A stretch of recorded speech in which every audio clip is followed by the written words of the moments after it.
On y va, non, merci à la technique. Quand vous voulez. Ah!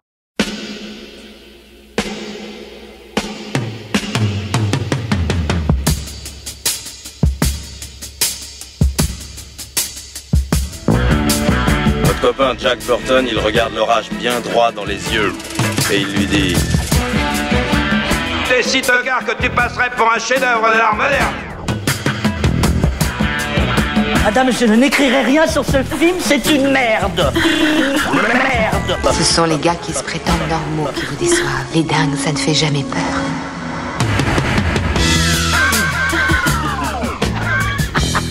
Elle nous connaît dans les coins, la frangine. Bonjour et bienvenue dans Sale Temps pour un film, le podcast qui fait la pluie et le beau temps sur le cinéma. Moi c'est Clémence et tous les vendredis, je retrouve ma bande de chroniqueurs préférés pour faire le point sur l'actu ciné en se penchant sur la sortie du moment, que ce soit en salle ou sur les plateformes de streaming. Avec moi aujourd'hui, j'ai le plaisir de retrouver Rafik. Oh, salut Clémence. Salut Rafik. Julien. Salut Clément, je suis content. Donc nous, on est les préférés. Donc par exemple, Eric Vogel ou Yannick Dahan, c'est les moins préférés. En je fait. vous aime tous. Si j'ai bien compris. Non, comme une mère n'a pas d'enfant préféré, je vous aime tous. Ah bah voilà. Salut. Et on retrouve Stéphane. Salut Clémence. Salut Stéphane. Alain s'occupe de la technique. Salut Clémence. Salut. Et c'est la tech qui s'est occupée de l'habillage sonore.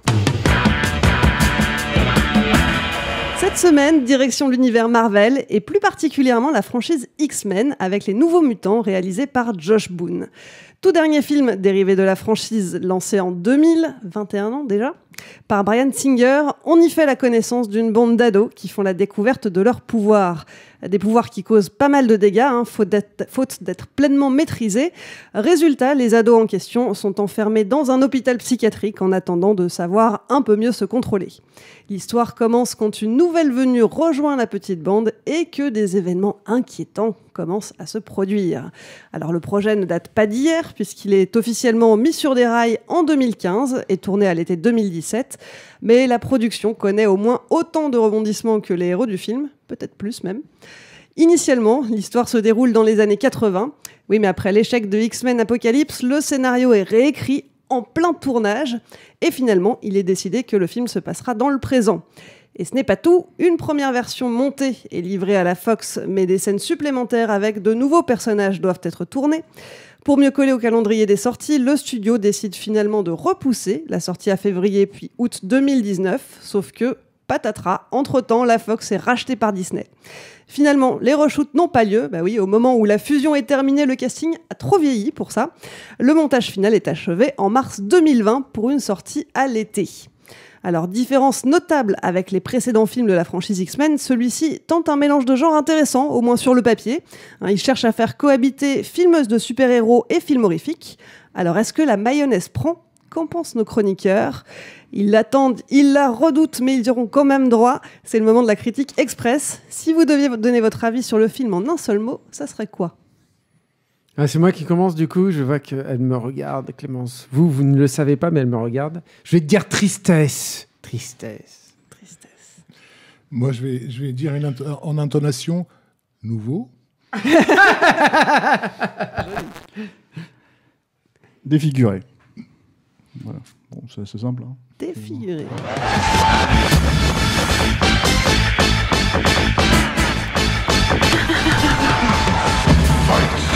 Alors, tu vas nous expliquer. Alors, pourquoi c'est moi qui lance en fait sur défiguré ? Défiguré parce que, en fait, je pense que ce que tu as pointé du doigt, tu as très bien résumé en gros déjà le gros bordel que ça a été. Et je pense que c'est un gros bordel qui devait être quelque chose de nouveau, qui s'inscrivait en fait dans un comics qui présentait justement des personnages, jeunes. Et l'idée, c'était de se dire comment est-ce qu'on va faire finalement après 20 ans de Hugh Jackman, de éventuellement Anna Paquin quand elle revenait, parce qu'elle n'était pas là souvent non plus, mais comment on fait pour en fait renouveler le casting avant que Disney ne s'empare du MC, des X-Men en fait, parce que c'est ça la problématique en fait tu dis que c'est un film Marvel, oui, Mais là, en plus, c'est précisé vraiment, pour le coup, c'est vraiment spécifié en haut, et je pense que ça, c'est dû au rachat Disney, c'est in association with Marvel. Et il y a deux distinctions. Il y a les Marvel Fox, en fait, qui étaient Deadpool, les X-Men, des trucs comme ça, et puis il y a le MCU, en fait, qui est chez Disney, quoi. Et du coup, la problématique, juste pour recontextualiser un peu pour les gens qui ne le savent pas, même si c'est quand même très connu, c'est que, en gros, le studio Fox avait besoin de continuer à produire en permanence des films X-Men pour être sûr de ne pas perdre les droits. Ce qui fait que c'est pour ça qu'il y a eu des spin-offs, c'est pour ça qu'il y a eu, comme Logan par exemple, c'est pour ça qu'il y a eu les Nouveaux Mutants en l'occurrence, quoi, ce genre de choses. Et le truc, c'est que quelqu'un, je pense Joss Boone, s'est pointé avec une approche un peu différente. Il s'est dit, voilà, je voudrais faire un film d'horreur dans cet univers-là. La Fox s'est dit pourquoi pas, dans une logique où ils pouvaient éventuellement, voilà. Et quand ils ont eu le produit, à mon avis, le premier cut en fait terminé, ils se sont dit, c'est pas un film de super-héros. Je pense que le mariage, en fait, on le voit. Le mariage en fait entre les deux genres, on le voit à l'arrivée, mais pour moi déjà il y a contradiction vraiment en fait entre la façon dont l'aspect horrifique est pointé et l'aspect en fait super-héros est traité, et je pense que les reshoots concernent aussi ça, c'est-à-dire ils concernent vraiment l'aspect fantastique, l'aspect mutant, pouvoir, etc., et comment il faut impérativement le réintégrer plutôt que de faire un film d'horreur. Alors, pas seulement. En fait, les reshoots concernent aussi le fait de rajouter encore de l'horrifique à l'horrifique qu'il y a déjà, puisque c'est le tout premier trailer qui est sorti en 2017, ouais. qui a beaucoup plu, manifestement. Et du coup, Sony s'est dit, on va continuer, on va pousser le curseur encore un peu plus loin. Alors, Fox, mais le truc, c'est que... Ouais. Mais en fait, si tu veux, oui, je pense qu'il y a ça, mais le problème, c'est que... et là, pour le coup, Joss Boone l'a plus ou moins déclaré. Quand je dis défiguré, ça participe aussi de cette logique-là, c'est-à-dire que, en gros, lui voulait vraiment faire un film d'horreur.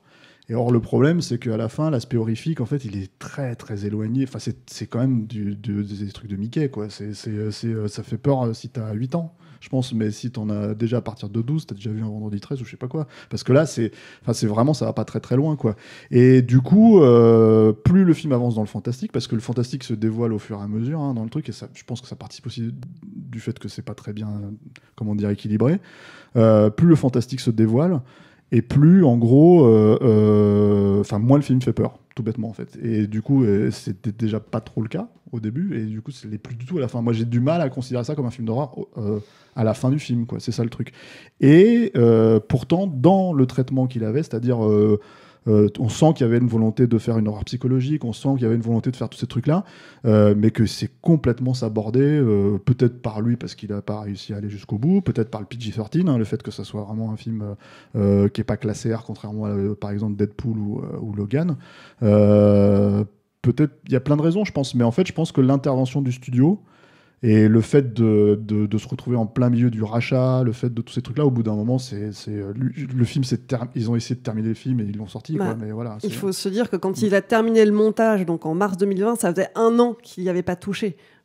Oui. Et ça a été, alors a priori, une bonne chose parce que ça lui a permis de voir des choses, d'avoir des idées nouvelles et de porter un regard neuf sur le projet. Mais bon, ça souffre aussi de, effectivement, tous les défauts que tu as énoncés. Et puis je pense qu'il avait plus du tout... Enfin, je pense que c'est difficile quand même à un moment donné de se dire, même si tu t'es content de finir ton film, d'avoir autant galéré pour finalement quelque chose qui aurait dû être à défaut d'être un succès éventuel, un film que le studio voulait vraiment faire, voulait vraiment pousser, produire et comment dire, mettre sur le devant de la scène, parce que c'est un film X-Men. Donc aussi que sur le papier, moi personnellement, je trouve que l'idée de mélanger les deux était plutôt intéressante. Oui. Je sais pas ce que vous en pensez. Tu disais tristesse, Julien, tout à l'heure. Tu veux que je rebondisse là-dessus ? Pourquoi tu trouves ça triste ? Mais parce que je pense que même dans parce que putain, c'est un film adapté d'un comics, quoi. Merde. Je veux dire, même dans leurs penchants les plus horrifiques et tout, ça pétille normalement. Et c'est vivace, c'est vivant et tout. Et moi, je veux bien que ce soit un film qui soit sacrifié, qui a été charcuté et tout, mais en général, de mon expérience de cinéphile, quand même un film qui a été charcuté, qui a été trahi par le truc. S'il y a quelque chose à la base de bien, tu le perçois un tout petit peu dans le résultat final. Moi, alors ça c'est peut-être contrairement à Stéphane, je ne perçois rien dans ce film. Je trouve que c'est le vide intersidéral. C'est là aussi la tristesse. C'est triste comme un jour sans pain. C'est-à-dire qu'il n'y a rien. T'as 6 pauvres personnages qui évoluent dans des couloirs gris, sans décor, sans production design. t'as 4 pauvres FX, t'as l'impression que c'est fait sur un mec, un stagiaire en after, là. Bon, t'as des bonhommes en 3D, là, qui sont pas trop mal faits, mais bon. Moi, il y a des acteurs, par exemple, il y a Anya Taylor-Joy, par exemple, qui est une actrice que j'aime beaucoup, mais là-dedans, même ça, il y a un rôle grotesque, ça fonctionne pas, il y a rien qui marche, il y a pas un seul personnage qui a un tant soit peu de substance. Moi, le seul truc que je retiens en fait de ce film de crotte, quoi, qui est pour moi le néant total, c'est l'amour lesbien entre les deux nanas. Et en fait, c'est marrant parce que je crois que je le retiens, pas parce que c'est un amour lesbien, pas parce que les mecs qui brisent des barrières, j'en sais rien, ou parce que c'est pas très représenté et tout, mais je le retiens parce qu'en fait, il en fait pas grand cas, en fait. C'est juste présenté comme ça. Il se trouve qu'il y a deux nénettes et tout, puis elles tombent amoureuses et tout, puis elles se roulent des palos et tout, puis c'est très bien, puis voilà, puis c'est présenté comme ça, et puis voilà, ça passe. Et ça, je trouve ça... C'est le seul moment où tu sais, c'est l'encéphalogramme plat pour moi, ce film, et là ça fait pic comme ça, puis après c'est redescendu tout de suite. Sauf que moi je pense que ce passage, justement, ce truc spécifique, ça dénote en fait de la note d'intention d'origine du réalisateur. C'est-à-dire que je pense que c'était un film qui, mais c'est le seul, quoi, à mon sens, lui tenait à cœur. Et que en fait justement il voulait traiter un film de personnage, on va dire, quoi. Après que le film il se plante complet, je suis d'accord avec toi, mais j'ai du mal à en vouloir au film à partir du moment où il y a 2-3 passages comme ça, en fait, où tu te dis tiens, il a j'aime pas le film, hein, c'est pas un très bon film, hein, faut être honnête, quoi. Et puis en plus ça s'inscrit même plus vraiment, c'est le tout dernier film X-Men de Fox, il y a quand même une ère entière qui s'arrête, hein, quelque part. On pense qu'on veut, mais c'est quand même resté là aussi, quoi. C'est pas le MCU, mais c'est quand même quelque chose. Et oui, c'est un peu effectivement, c'est un peu totalement un coup pour rien, même le film, quoi. Mais j'ai du mal, en fait, encore une fois, à en vouloir à un mec qui a essayé de maintenir sa barque tout en se faisant tirer dessus par tous les bords, quoi. Il y a un autre truc, enfin, en plus c'est adapté des créations de Chris Claremont et tout. Putain, je veux dire, Chris Claremont, quoi, merde, c'est pas rien. Mais il y a un autre truc aussi là-dedans, c'est que je trouve, là où j'ai envie d'être un peu impitoyable aussi, c'est que je vois dans ce film tous les travers de ce que Simon Kinberg il a fait en fait quand il était à Fox et quand justement il a chapeauté en fait tous ses films. C'est-à-dire que je pense qu'il a fait du bien, ce mec-là, sur certaines choses. Je pense que par exemple le fait qu'on soit parvenu à avoir au final un film comme Logan, à mon avis il est pas étranger à ça. Je pense qu'il a cette appétence. Je veux dire, c'est quelqu'un qui s'est battu pour avoir les films de Neil Blomkamp par exemple, quoi, pour avoir Elysium et Chappie, qui sont aujourd'hui, en fait, quand on regarde la production américaine, c'est des anomalies, ces films-là. On en pense qu'on en veut, mais il n'y en a pas d'autres, des trucs qui ont du pognon, qui font des films avec cette classification-là, qui ont cette radicalité-là. Et aussi, c'est un mec qui se laissait déborder et piégé, je pense, par certaines idées un peu à la con. Moi, en fait, ce film, Les Nouveaux Mutants, m'a fait penser à un autre film qui a un rattache complet de la période Simon Kinberg chez Fox avec les films Marvel, qui est Les 4 Fantastiques, en fait. L'espèce de nouvelle adaptation qui avait été réalisée, qui a été aussi un énorme film à problème, qui était aussi un film d'une tristesse abyssale qui se passait dans un endroit avec plein de béton, où tu te disais bon, on va essayer de développer des personnages, mais en fait pas trop, on va essayer de faire un truc un peu réaliste, mais en même temps il faut quand même satisfaire le côté comics. Enfin, c'est des trucs hybrides, et je trouve que il y a une vraie déviance, mais là de producteur-auteur. C'est-à-dire, c'est pas la machinerie en fait hollywoodienne que j'ai envie d'incriminer là, mais les déviances vraiment de Simon Kinberg. Je trouve qu'il a ces vieux démons en fait qui reparaissent en fait dans Les Nouveaux Mutants, et c'est bizarre parce que c'est un film qui signe aussi la fin de son règne, qui est encore une fois importante. Je veux dire, tous les derniers X-Men, tous les Deadpool, tous ces trucs là et tout ça c'est lui. Et le naufrage en fait de la fin de cette carrière, dans lequel on pourrait mettre aussi Dark Phoenix, qui était aussi une espèce de tentative d'innover un petit peu, peut-être aussi de pousser peut-être un peu les potards sur la franchise X-Men. Bah voilà, je pense aussi qu'il y a un gros problème qui est là-dessus, qui n'est pas uniquement lié au réalisateur. Moi, j'ai pas vu Nos Étoiles contraires, et puis je pense effectivement que pour le coup, c'est un mec qui aime beaucoup le fantastique, puisqu'il est attaché à 2 adaptations de Stephen King, mais là, ouais, en l'état, c'est la tristesse. Je laisse Rafik. Et moi, je vais pleurer. Alors, moi, mon mot, c'était nouveau, avec un point d'interrogation. Parce que comme l'a constaté Julien, une des scènes les moins pénibles du film, c'est effectivement cette scène de baiser entre deux femmes, qui est plutôt correctement faite, même si sa symbolique a dû échapper aux réalisateurs, parce qu'à ce moment-là, elles sont quand même en train de contempler avec émerveillement les barreaux de leur prison, littéralement. Après, juste pour resituer, l'hôpital psychiatrique dans lequel les ados sont enfermés est placé sous un champ de force. Voilà. Et donc à ce moment-là, elles se sont allongées dans l'herbe. Elles se sont échappées discrètement dehors. Elles sont allées s'allonger dans l'herbe comme des ados qui font le mur. Et elles regardent le ciel et il se met à pleuvoir. Et donc on voit des gouttes de pluie qui s'écrasent sur cette bulle, sur ce champ de force. Voilà. Et c'est vrai que c'est joli en soi. Mais... Ça reste les barreaux de leur prison. Ça reste du After Effects de merde.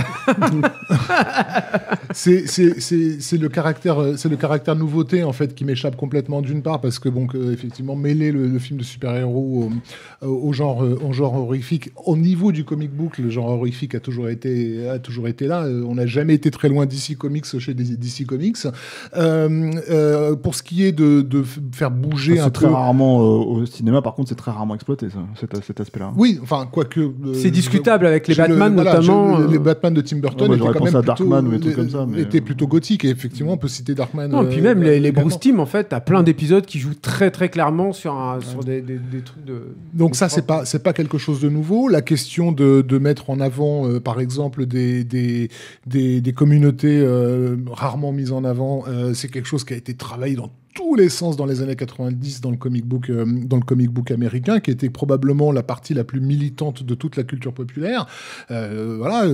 Idem pour les questions de genre, etc. Enfin bon, voilà, je vous rappelle que des gens comme les Wachowski viennent du comic book et viennent de cette culture des années 90, qui a fait bouger les pions à mort. Donc là, quand on voit le making, enfin les réalisateurs nous parlaient du film, l'idée d'avoir mis une Amérindienne en héroïne, pour eux, c'est carrément une révolution. T'as envie de leur dire, ça va, quoi. Si vraiment tu ne te reposes que là-dessus, il va falloir quand même me trouver un peu mieux que ça. Surtout si c'est pour finalement n'en retenir qu'un aspect extrêmement cliché, voire quasiment touristique, hein, parce que, basiquement, elle est là pour amener la légende qui est à la source du récit, qui est la fameuse légende du bon et du mauvais loup, parce qu'elle qui devient aussi un bon et un mauvais loup. Il y a eu un vrai travail de casting qui a été fait pour que effectivement chaque personnage soit casté avec un comédien ou une comédienne issue de. Ce qui ne leur a pas empêché de se faire taper sur les doigts quand même, parce que celui-ci était trop blanc pour son rôle. Je pense au Brésilien, j'ai plus le nom de l'acteur. Bref, donc tout ça n'est pas nouveau. Mais c'est surtout aussi la façon avec laquelle ça nous est amené. Pour en revenir à l'amour lesbien, ok, certes, mais qu'est-ce qu'il a fallu se farcir comme clin d'œil et coup de coude bien relou auparavant. Et vas-y que je la regarde. Oui, c'est ça. Et vas-y que je la regarde sous la douche, mais il faut surtout pas qu'elle voit que je suis en train de la voir. Et vas-y que je me mate à la télévision un baiser lesbien dans une série télé. Et vas-y que et toi t'es là, tu regardes ta montre, tu fais ça va, j'ai compris pour ce personnage, tu peux passer à autre chose, quoi. Donc le moment où je pense qu'à un tel niveau d'inanité d'écriture, je pense qu'ils auraient fait exactement la même chose avec un amour hétéro. J'allais dire finalement, ça c'est un peu le trope de film d'ado.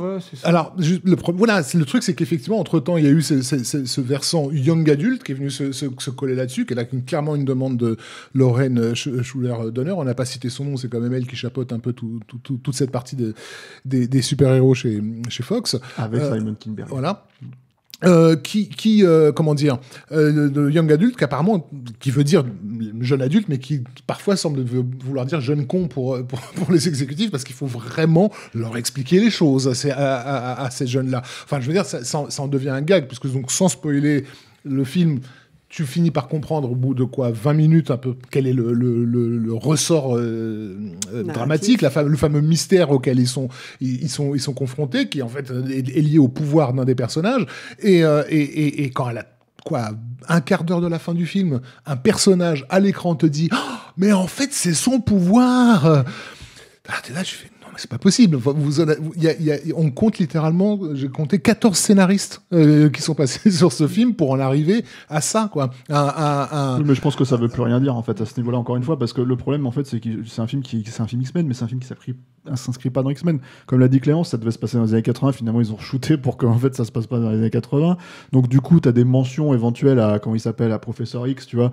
Mais finalement, non. Et tu vois, il était censé apparaître, il devait faire partie des reshoots, et puis finalement, et moi, je pense aussi, tout surtout comme Tornade, il a disparu. C'est surtout qu'en fait, entre le moment où ils ont initié le film, c'est-à-dire il y avait la volonté de faire une nouvelle trilogie, il y avait la volonté en fait de relancer la franchise de manière, un soft reboot, on va dire, comme ils en ont déjà fait un d'ailleurs en fait avec First Class, quoi. Mais entre le moment où ils ont commencé et le moment où ils terminent, le film, en fait, ils savent très bien qu'il n'y aura rien derrière. Et ils savent très bien que c'est un coup pour rien parce que en fait, Disney va tout rebooter de leur côté. Ils vont les introduire comme ils veulent en fait dans le MCU et ils ne prendront aucun des acteurs de toute la franchise d'avant en fait. Donc le truc, c'est que je pense que le film, finalement, il pâtit de ça aussi en fait. À la fin, les 14 scénaristes, à mon avis, il y en a déjà 15. Enfin, il y en a déjà 12 derrière en fait pour essayer de recoller les morceaux, quoi. Donc, et tous les personnages en présence pour en faire des portraits qui se voudraient intéressants. Donc l'idée, c'est qu'effectivement, leurs pouvoirs de mutants se sont déclarés dans des traumas. Sauf que ces traumas ne participent en rien à leur construction psychologique. Mais alors, en rien du tout. Moi, j'aime beaucoup Anna Taylor-Joy. Elle est exécrablement mauvaise dans ce film-là. Ouais. Mais aussi parce que son personnage ne veut rien dire. C'est-à-dire que son trauma à elle, c'est un trauma sexuel qui est hyper violent. En gros, une gamine de 6 ans qui s'est fait passer dessus par on ne sait combien de pervers. Ça t'est montré en plus à l'image, dans une imagerie où ils reprennent le Slenderman qui a beaucoup plus haut, young adulte sur Internet. Donc c'est ça qui leur fait peur. Donc on va mais en version encore plus policée. Ouais. C'est ça qui est assez dingue en fait, c'est-à-dire que le Slenderman c'est quand même pas la créature la plus terrifiante, tu vois. Et là en fait t'as l'impression que c'est vraiment la version smiley, quoi. Et c'est super étrange comme truc. Sur tous les personnages, moi c'est celui que j'ai trouvé le plus dérangeant et le plus flippant. C'est Marilyn Manson, je crois, qui joue le rôle, si je dis pas de bêtises. Et en fait le truc c'est que il a dû faire 2 trucs de mocap, voilà. Mais oui, parce qu'en fait il a un côté filiforme, mais parce que le reste c'est bisounours, hein. Enfin l'ours t'as l'impression que ça sort des bisounours. C'est bizarre quand même, quoi, comme truc. C'est là où t'as plus du tout l'impression d'avoir vu un film d'horreur. Et puis, bon, oui... Non, mais ça s'inscrit en rien dans la construction de ces personnages. C'est-à-dire que le personnage s'appelle Rasputin, Iliana Rasputin. Ce personnage-là, qui est censé avoir connu ce trauma qui lui a fait réaliser ses pouvoirs, à aucun moment, ce trauma ne contribue à sa construction psychologique, en fait. Ça n'empêche pas d'avoir apparemment une sexualité très, libérée, parce que c'est elle qui va, en gros, être la caution sexy du film dans une scène de piscine qui va mal tourner, avec un personnage qui lui est censé avoir eu un trauma pareil au niveau de la sexualité avec sa petite amie, et pareil, et il n'y a rien qui t'a préparé à ça dans son profil psychologique. Un autre a tué son père. Ok, d'accord. Et c'est pas exploité outre mesure. C'est pas exploité, donc et surtout toutes ces choses-là, du coup, puisqu'elles ne sont pas dans la construction des personnages, puisqu'on fait pas appel à ton intelligence émotionnelle de spectateur pour te faire comprendre qui ils sont et d'où ils viennent, on te le dit tout le temps. Donc régulièrement, toutes les 5 minutes, on a un rappel des enjeux, un rappel des traumas, un rappel de moi je m'appelle comme ça, je fais ça, et le truc que j'ose pas te dire, c'est ça. Enfin, c'en est épuisant. Donc je crois que c'est vraiment l'aspect le plus fesse-palme du film, c'est à quel point vous nous prenez pour des cons. Moi, il y a quelque chose qui m'a étonnée parce qu'ils ne l'ont pas fait.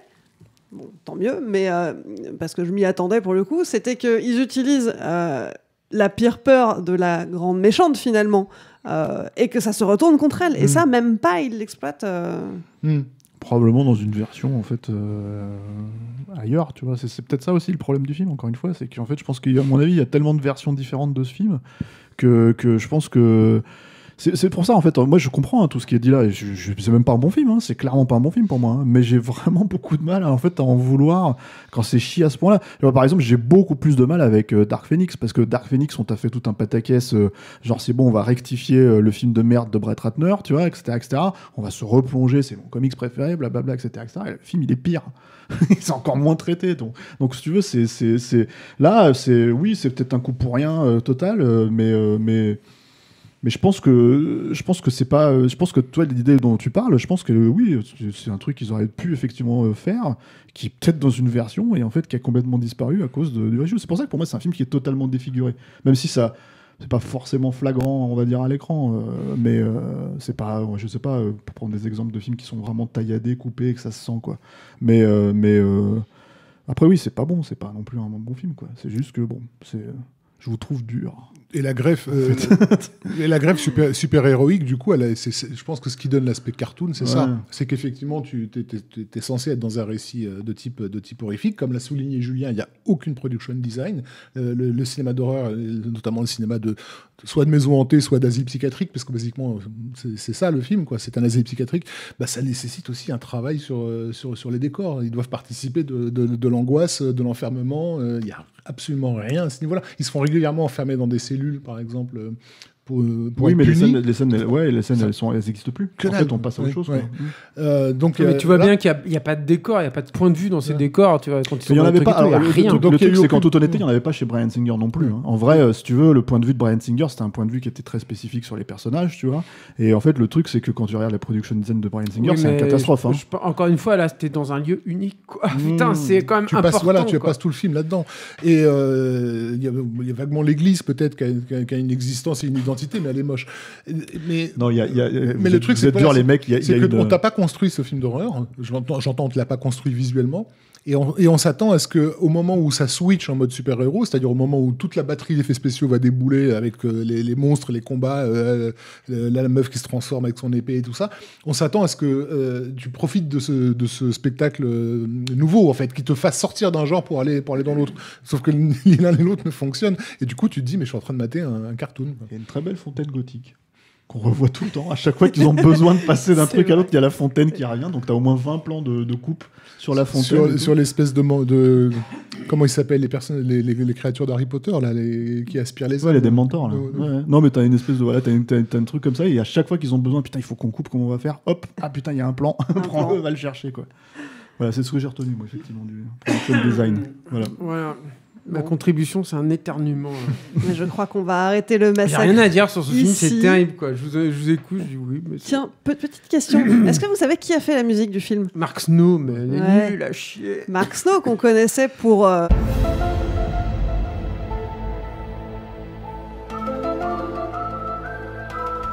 Bon, pour conclure ce film, est-ce qu'on le voit ou pas ? Je crois qu'on a la réponse, hein. Oui, non, ça vaut pas le... Enfin, voilà. Et de quel film tu parles, Clémence ? Pardon, de quoi tu parles ? Alors, attendez. Brace yourself. Un autre film qui mélange super-héros et horreur est prévu. Un film Marvel Sony Pictures qui s'appelle Morbius. Ah, ça a l'air très très bien. Moi, j'ai vu la bande-annonce. Je me suis dit, ça, c'est gagné, ça. Ouais, parce qu'en fait, Disney n'a pas encore racheté Sony. Donc, en fait, ils sont encore emmerdés. Il y a des parce que des conneries comme ça, quoi, Morbius fait partie de l'univers Spider-Man, en fait. Donc, quand ils ont acheté le personnage de Spider-Man, il y avait plusieurs persos qui allaient avec. Et Morbius en fait partie comme Venom, quoi. Et on y retrouvera Jared Leto. Ça devrait sortir, si tout va bien, au mois de juin. Peut-être que je serai pas là, ce coup-là.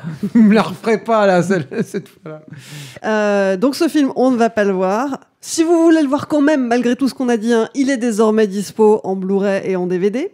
C'est un peu pour ça qu'on en parle, en fait. Hein. Voilà, c'est exactement pour ça qu'on en parle. Parce qu'il n'y a pas de sortie salle. Sinon, finalement, peut-être qu'on ne l'aurait pas vu nous-mêmes. Ouais. Et vous en pensez quoi ? Un petit mot, une courte phrase. Vous n'êtes même pas obligé de la jouer critique de ciné sérieux. Hein. Donnez-nous simplement votre avis sur le répondeur de Capture Mag. Vous n'êtes pas obligé de le voir. Vous n'êtes pas obligé de le voir. Vous regardez la bande-annonce. Pour ça, il suffit de nous laisser un petit message vocal via Messenger. Et bonus, vous ne serez même pas coupé par Julien. Dans la dernière émission, on parlait de Minuit dans l'univers, le film de SF très terre-à-terre de George Clooney. Ici, on était plutôt unanime, vraiment pas terrible. Mais alors Alain, ils en ont pensé quoi, nos auditeurs ? Salut l'équipe, c'est Audric. Bon alors, Minuit dans l'univers. J'ai eu l'impression de regarder un film avec une planche de bingo. Alors une scène de réparation dans l'espace, check. Une pluie de météorites dans la tronche, check. Un personnage afro-américain qui meurt, check. Un héros qui se trimballe avec un personnage qui n'existe que dans son imagination, et bingo! Je viens d'écouter Minuit dans l'univers, je suis entièrement d'accord sur tous les points. Par contre, sur la carrière de George Clooney, Je regrette un peu que Stéphane lui reproche d'avoir une carrière avec Nespresso parce qu'au final, c'est pas le propos. Pour moi, c'est autre chose, sa carrière d'acteur pour gagner de la thune et surtout en Europe et tout. Que dire? Il n'y a pas grand-chose à dire au final. Je crois que vous avez déjà tout dit. Le film est complètement fausé, le terme est complètement nul. On ne croit absolument pas au twist final, si on peut appeler ça un twist, car l'histoire est cousue de fil blanc. On voit vraiment tout venir à des kilomètres. Et c'est pas parce qu'on mélange de bonnes idées qui viennent d'autres films que ça fonctionne ensemble. Il y a plein d'éléments et de sous-intrigues, je fais des grosses guillemets avec les doigts, qui au final ne servent à rien, et au final ça en devenait limite drôle. Et je pense que le dernier plan du film résume bien l'intégralité de tout ça. On a les personnages qui sont là, dans leur petite routine, sur leur fauteuil Ikea. Ils bougent à peine, et limite, j'attendais qu'ils se lèvent, qu'ils coupent la lumière et qu'ils me disent au revoir. Voilà, Minuit dans l'univers, le film où personne ne vous entendra ronfler dans l'espace.